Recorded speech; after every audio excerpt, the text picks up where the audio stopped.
Hi, I'm Terry Murphy, the senior editor for Realty Times, Women in Business, Women in Real Estate, and in the men's room with Murph. And today we have a most magnificent person in our men's room. His name is Frank J. Williams. He is an absolute icon in the real estate industry in Chicago. As a realtor with color, he has paved the way for so many realtors, especially at American home ownership, to have home ownership in a time that it wasn't all that popular. Welcome, Frank J. Williams. I thank you, Ms. Murphy. I'm happy to be here with you. You know, you're a past president of the Illinois Association of Realtors. You've been honored in a million ways, including having been one of the first African-American brokers in the area with a managing company since 1971. Tell us how you got into the business and why. Terry, my life has been a beautiful, wonderful roller coaster. As a kid, I knew I wanted to be in some form of business. And I did because in the community where I came from, there was no one that looked like me that was practicing as a business professional. So as I was going through high school in Flint, Michigan, preparing to go to college, I knew I wanted to be a professional or a person in business. Well, in life, we go through roller coasters. And certainly there was a fork in the road, which moved us into doing many, many other things. But then when I came to Chicago, I started all over again, started my life all over again.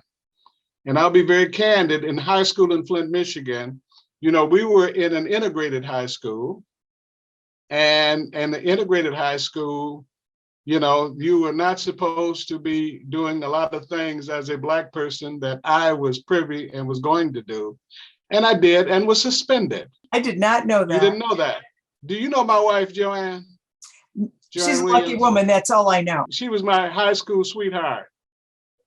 And I was kicked out of high school because of her. Because of us dating, seeing each other. Now you put that in your pipe and smoke it. Yes, they suspended me from high school. I became extremely angry and a bad person. And a bad person for 5 years, and I did bad things. Fortunately, with a good woman and a good mother, I turned the corner, decided to leave Flint, Michigan, and come to Chicago. And I did, and got a job at the U.S. Postal Service, and started carrying mail as they were building Robert Taylor homes from 39th Street to 55th Street. And that was quite an education, because I learned about folks that look like me and the true suppression of our growth and development. So your purpose then was to take that catalyst and turn it into something positive. With the help of those around me, yes. And I did.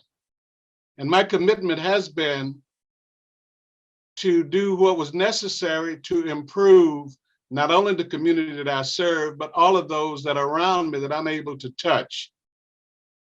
And we've gone through many battles, we've gone through many learning experiences, we've gone through many developments. And one of the fortunate things is I've had the opportunity of meeting you some 30 years ago. I had the opportunity when I first became a realtor in 1971, which was unheard of. I had not been in business less than a year. I was able to get membership in the Realtor organization. And I went to work and started to serve. And I served, and that's how I met you through the Realtor organization. You were the second African-American president of CAR from 1973 to 74, president of the Dearborn Real Board, a Southside Chicago branch of the National Association of Advancement of Colored People. Nobody calls it that anymore. That would be the NAACP. And then you got, in 1991, Illinois Realtors named you the first Distinguished Member Award recipient for community service.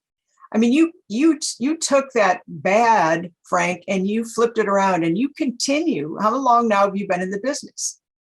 Well, again, 50 years, the F.J. Williams Realty has been in existence. I became a licensee in 1966. Now they called me crazy because I left the post office in 1966 when that was the top of the line for African Americans to have jobs. Either you were a police officer, you were a bus driver, or you were a postal employee. And I was a postal employee. But I left that and went on commissions in the real estate business with a wife, 2 kids, and had just bought a house. And when we opened our office in 1970, that was when they started to break windows in my office, jam my telephones, but we were selling a lot of real estate because we were in the midst of the racial change within Chicago. We had made a commitment at that time that we were going to see to it that FHA and VA and all the other institutions made the loans to the folks that looked like us, and that we were going to be able to move into the communities that heretofore had been taboo and off limits to us. It says to me that you've been the Neighborhood Housing Services of Chicago honored you in 2017 with the Gail Sincata Community Visionary Award. Clearly, you had to be the pioneer in the real estate industry for people of color, and it continues today. And you're seeing more and more people of all ethnicities owning homes. You know, you and I've been in the business a really long time. Tell us what the most challenging thing you've had to do over the last couple of years as real estate and the industry has changed since, like you said, the 70s and the 80s. Let me first, if you don't mind, let's go back a bit. You know, as you just shared kind of the awards that I've received over the last 50 years, that road has not been easy. There's been difficulty. I'm talking about that the Department of Registration and Education was investigating us in the 70s. I'm talking about the Justice Department subpoenaed all my records from 1974 to 1979. All my FHA and VA sales files, that the IRS in 1980 through 1985 checked, scrutinized my records.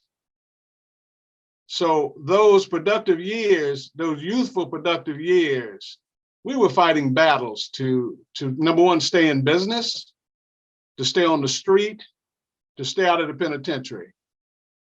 And God is good. We were able to move through those things and achieve some of these awards. And I don't know how I was selected for these awards. I just every day get up the same way you do and try to do the best I can to see to it that not only myself, my family, and those that are close to me have the opportunity to live in a wonderful society that we live in. Well, I just have to tell you that it's been an honor to work with you. I worked with you for years through the Illinois Association of Realtors.